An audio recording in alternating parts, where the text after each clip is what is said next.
লোকসভা ভোটের মুখে দুদিনের রাজ্য সফরে প্রধানমন্ত্রী নরেন্দ্র মোদী। সফরের প্রথম দিন আরামবাগে জনসভা প্রধানমন্ত্রীর। আরামবাগে জনসভা থেকে দুর্নীতির ইস্যুতে বাংলা শাসক দলকে আক্রমণ বিরোধী দলনেতা শুভেন্দু অধিকারী। বিজেপি এবং সন্দেশখালীর মানুষদের আন্দোলনের চাপেই শাহজাহানকে গ্রেপ্তার করতে বাধ্য হয়েছে দাবি বিজেপির রাজ্য সভাপতি।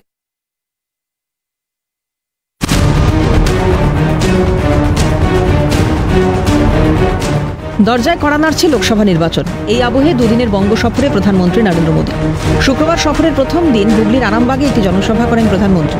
সেই জনসভায় মোদী ছাড়াও উপস্থিত ছিলেন রাজ্যের বিরোধী দলনেতা শুভেন্দু অধিকারী, বিজেপি রাজ্য সভাপতি সুকান্ত মজুমদার সহ পদ্ম শিবিরের অন্যান্য নেতৃবৃন্দ।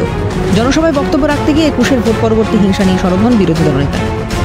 আমি স্মরণ করব ২০২১ সালে নির্বাচনের পরে পোস্টপোল ভায়োলেন্সে ভারতীয় জনতা পার্টির মগরাহাট পশ্চিমের প্রার্থী মানস সাহা সহ ৫৭ জন কার্যকর্তাকে যারা শহীদ হয়েছিলেন ভারতীয় জনতা পার্টি করতে গিয়ে। পাশাপাশি মনরেগা প্রকল্প, আবাস যোজনা, নিয়োগ দুর্নীতি সহ একাধিক ইস্যুতে বাংলা শাসক দলকে চাঁচাছোলা ভাষায় আক্রমণ করেন শুভেন্দু। আমাদের প্রধানমন্ত্রী এনডিএ বিজেপি সরকার পশ্চিমবঙ্গে ৩০,০০০ কোটি টাকা দিয়েছে ৪০ লক্ষ বাড়ির জন্য। কোন গরিব বাড়ি পায়নি, চুরি করে নিয়ে গেছে।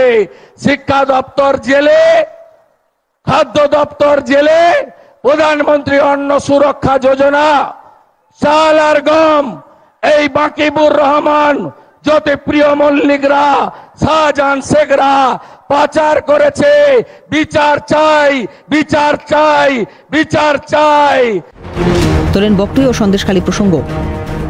যে অত্যাচার রামপুরহাটের বকটুই থেকে সন্দেশখালী পর্যন্ত হয়েছে, আমরা সবাই শপথ নিই লোকসভা নির্বাচনে আমাদের নেতা অমিত শাহজি তিনি বলে গেছেন ৩৫টা আসন দিতে হবে।